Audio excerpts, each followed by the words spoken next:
bienvenue dans cette nouvelle exploration. Aujourd'hui, on s'attaque à une question vraiment fondamentale. Comment la qualité de l'éducation, comment elle façonne, ou parfois déforme, notre démocratie?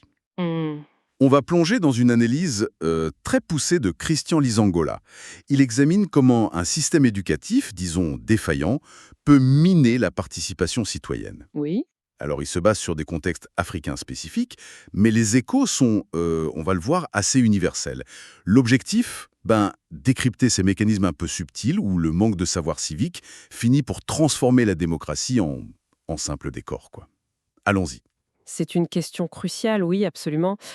L'analyse de l'Isangola, elle met le doigt sur un paradoxe assez troublant.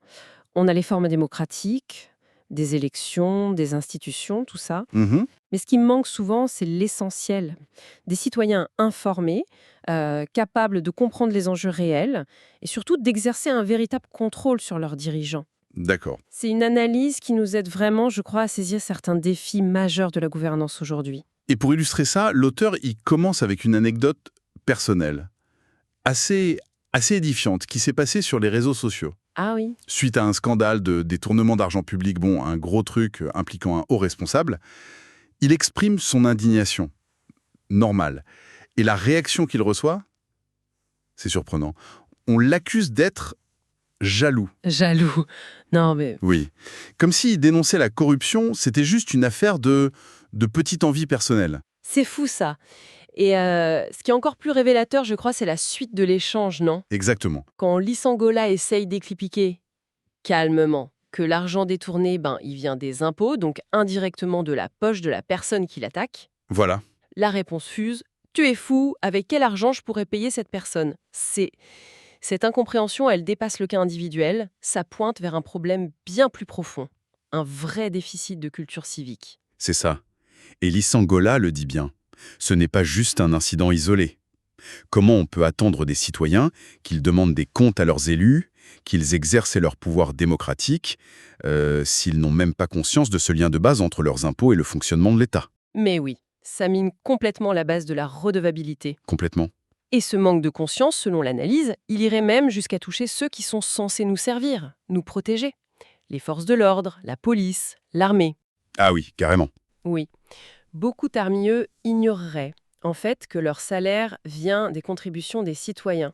Ça pourrait expliquer, au moins en partie, un certain manque de respect, voire parfois un comportement carrément prédateur. Hmm. Et ce sentiment profond de n'avoir de compte à rendre à personne, sauf peut-être à leur chef direct. C'est un paradoxe terrible, hein.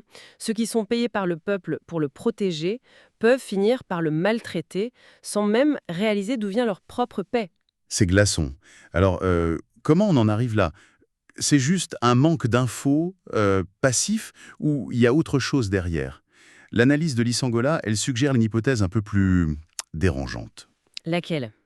Que cette ignorance, elle pourrait ne pas être tout à fait accidentelle. Il fait le lien avec Paulo Freire et son concept de pédagogie des opprimés. Et là, franchement, ça devient très intéressant. Nations post-coloniaux. L'idée forte, c'est que les anciennes structures de contrôle colonial, elles n'ont pas vraiment disparu. Elles se seraient juste métamorphosées. Ah, en quoi? En forme de contrôle social plus insidieux, plus subtil. Et dans cette logique, un système éducatif qu'on laisse se délabrer, que ce soit volontairement ou par pure négligence coupable, ça servirait à créer ce que Lissangola appelle une démocratie de façade. Une façade, c'est-à-dire qu'on garde les rituels, les élections, les institutions et tout ça, Mais mais c'est vide, parce que les gens n'ont pas les outils pour jouer leur rôle. c'est exactement ça l'idée. Il y aurait comme une double stratégie à l'œuvre. D'un côté, affaiblir, voire démanteler les structures éducatives qui pourraient former des esprits critiques, une conscience civique solide, D'accord. et de l'autre, promouvoir activement ou passivement une sorte de culture de l'ignorance, un climat où poser des questions, remettre en cause l'autorité, exiger la transparence, c'est mal vu. C'est découragé, parfois même tourné en ridicule, comme dans l'anecdote du début. Oui, la jalousie. Voilà. Et ça peut mener à une espèce d'autocensure collective. L'ignorance devient la norme confortable, peut-être même un état souhaité par ceux qui en profitent. Et cette question de la capacité à participer de façon informée, ça amène Lysangoula à s'interroger sur un autre pilier apparent de la démocratie, l'âge légal du vote. 18 ans, presque partout. Mhm. On suppose qu'à cet âge, hop, on a la maturité civique. Mais il pose la question qui fâche, ça vaut quoi cet âge légal si l'instruction civique et politique, elle est quasi absente du parcours éducatif? Ah, mais c'est une critique fondamentale de la simple formalité démocratique, ça. Historiquement, bon, dans beaucoup de pays occidentaux, 18 ans, ça correspondait plus ou moins à la fin du lycée, qui incluait, au moins en théorie, une formation du citoyen. Oui, on apprenait comment ça marchait, quoi. Voilà. On supposait que le jeune adulte avait acquis non seulement des connaissances sur l'État, mais aussi une certaine capacité d'analyse. Mais si cette formation est nulle, ou si le système éducatif lui-même est en miettes, l'âge devient juste un chiffre, complètement déconnecté de la capacité réelle à faire un choix politique éclairé. Et pour illustrer ça de manière très concrète, l'auteur raconte un cas, élection de 2011 dans son pays. Un homme d'affaires, aucune expérience politique connue, pas d'engagement militant, rien. D'accord. Il se présente à la députation. Et juste avant le vote, il sort le chéquier, fortune personnelle, et il fait électrifier un quartier entier. Paf! Résultat, Il est élu, j'imagine. bingo, élu. Tragiquement parlant comme exemple. Ça illustre une confusion terrible et qui est entretenue par ce manque d'éducation civique entre la charité privée et la fonction publique. Exactement. Les électeurs analysent Lysingola et il ajoute comment leur en vouloir dans ce contexte. Ils ont vu cet âtre comme une preuve que cet homme faisait quelque chose pour eux. Ben oui, la lumière, c'est concret. Bien sûr. Mais ils n'ont pas saisi que le rôle d'un député, ce n'est pas d'être un Père Noël occasionnel qui distribue des cadeaux, financés on ne sait trop comment d'ailleurs.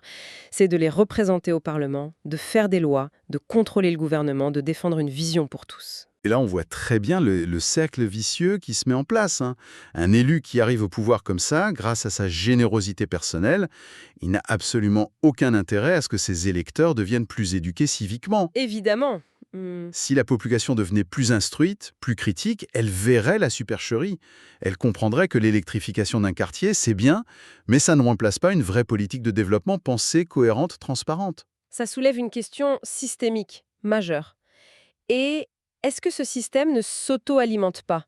On maintient un niveau d'éducation civique bas, ça facilite l'élection de personnalités qui, une fois en place, n'ont aucune raison d'améliorer ce même système éducatif. C'est une forme de capture de l'État, en fait. Oui, par des intérêts privés. La démocratie devient une sorte de marché où les votes s'achètent avec des faveurs, des dons ponctuels, au lieu d'être gagnés par la force d'un projet politique argumenté. Et c'est dans ce contexte que Lysangola parle d'une double illusion. C'est sur ça que reposeraient ces systèmes politiques un peu fragiles.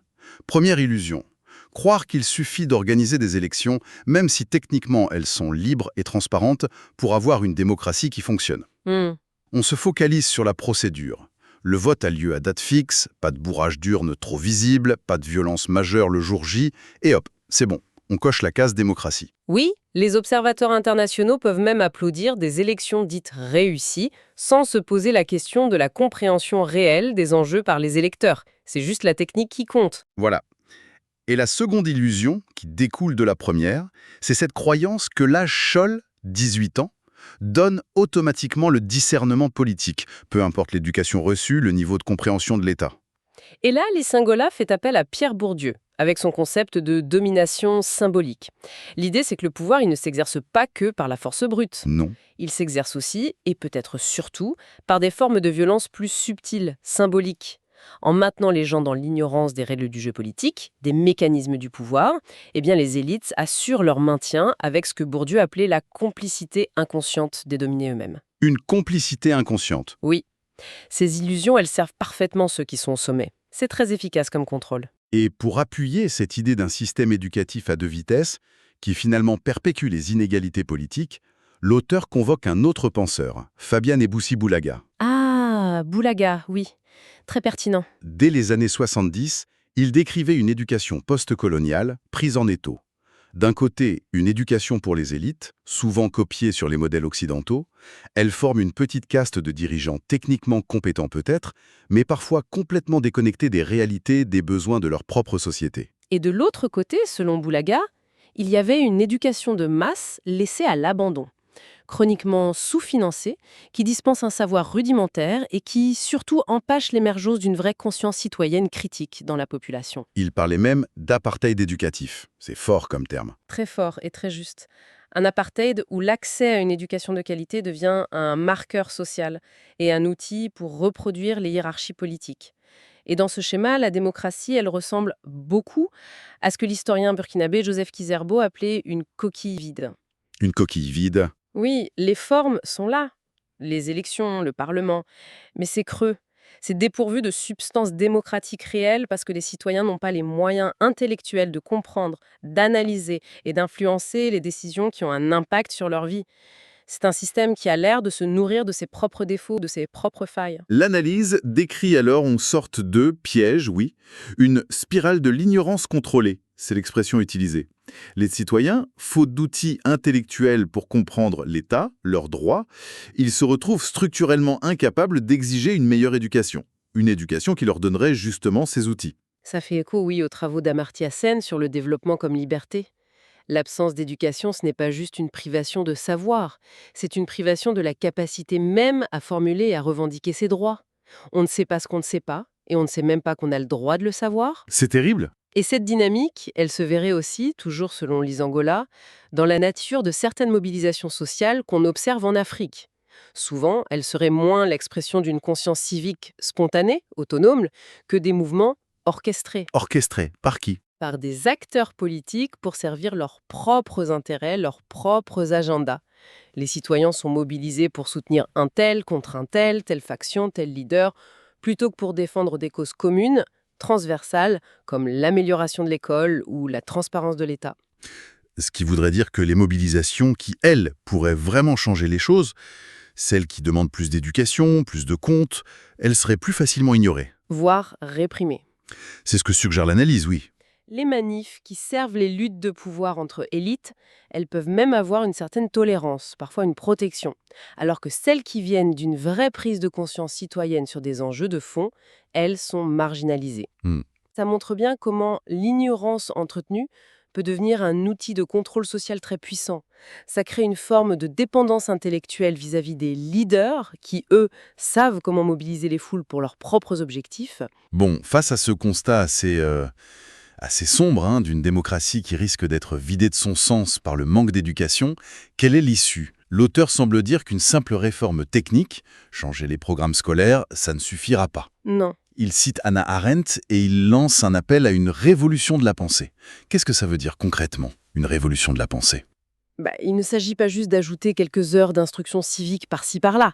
La révolution de la pensée dont il parle, ça semble appeler à une transformation beaucoup plus profonde de notre rapport à l'éducation et de notre rapport à la démocratie. C'est-à-dire? Il faudrait arrêter de voir les élections comme le seul moment démocratique, l'alpha et l'oméga, et viser une éducation qui forme des citoyens vraiment tout au long de leur vie. Une éducation continue, quoi. Oui, et une éducation qui ne se contente pas de transmettre des infos sur les institutions, mais qui développe activement l'esprit critique, la capacité à analyser les discours, à repérer les manipulations, à comprendre des enjeux complexes et à participer de manière autonome, éclairée. L'éducation deviendrait alors un vrai outil d'émancipation politique. Le défi est énorme, par contre. Comment on lance une révolution pareille? Surtout si, comme l'analyse le suggère, une partie de la classe politique en place, elle profite de la situation actuelle. Ah oui. Comment on brise ce cercle vicieux? Ceux qui ont le pouvoir de réformer l'éducation sont peut-être ceux qui bénéficient de ces faiblesses. C'est toute la difficulté, bien sûr, et l'analyse ne donne pas de solution clé en main, de recette miracle. Elle pose le diagnostic et elle souligne l'urgence.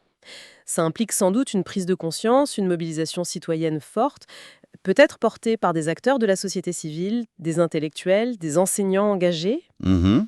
des gens qui arrivent à mettre cette question de l'éducation civique et critique au cœur du débat public.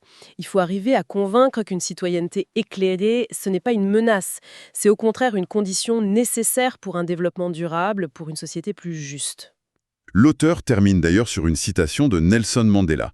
Elle résonne particulièrement fort ici. « Éducation est l'arme la plus puissante que l'on puisse utiliser pour changer le monde. » C'est une belle citation. Oui, Tom le souligne l'analyse, pour que cette arme soit efficace, elle doit être dans les mains de tout le monde. Et surtout, elle doit être conçue pour libérer les esprits, pas pour les contrôler. Exactement. Tout l'enjeu est là. Faire de l'éducation non pas un simple outil pour transmettre des savoirs, mais un vrai moteur d'émancipation, individuelle et collective, capable de redonner vie à la démocratie de l'intérieur. Alors, si on devait résumer l'essentiel de cette plongée dans l'analyse de Lissangola, l'argument choc, c'est que l'éducation, ce n'est pas un luxe ou un petit plus pour la démocratie. C'est son moteur, sa condition de survie presque. Oui, Sans citoyens qui ont les outils pour comprendre, pour analyser, pour participer de façon critique, le risque est énorme que la démocratie ne soit qu'un théâtre d'ombre, un rituel périodique qui, au final, masque et légitime la confiscation du pouvoir par une minorité. Ça nous invite tous, je crois, où qu'on soit, à regarder au-delà de la simple mécanique des élections et à s'interroger sérieusement sur la qualité réelle de notre propre participation citoyenne et de celle des autres. Et pour aller peut-être un peu plus loin, pour ouvrir la réflexion, dans un monde qui fait face à des défis d'une complexité folle, Ouais. le climat, les technos qui vont très vite, les tensions géopolitiques, les inégalités qui explosent, Oui, c'est vrai. comment nos sociétés peuvent-elles espérer prendre des décisions collectives qui soient sages, qui soient légitimes, si l'outil de base de la délibération démocratique, c'est-à-dire la pensée critique, informée, partagée, est émoussé, voire délibérément affaibli pour une grande partie de la population. C'est une vraie question. Ça ressemble à quoi une véritable citoyenneté active et éclairée au XXIe siècle, au-delà du simple geste d'aller voter tous les 4 ou 5 ans? C'est une interrogation qui, je pense, dépasse largement les contextes spécifiques analysés par Lisangola. Ça nous concerne tous, intimement, dans toutes nos démocraties.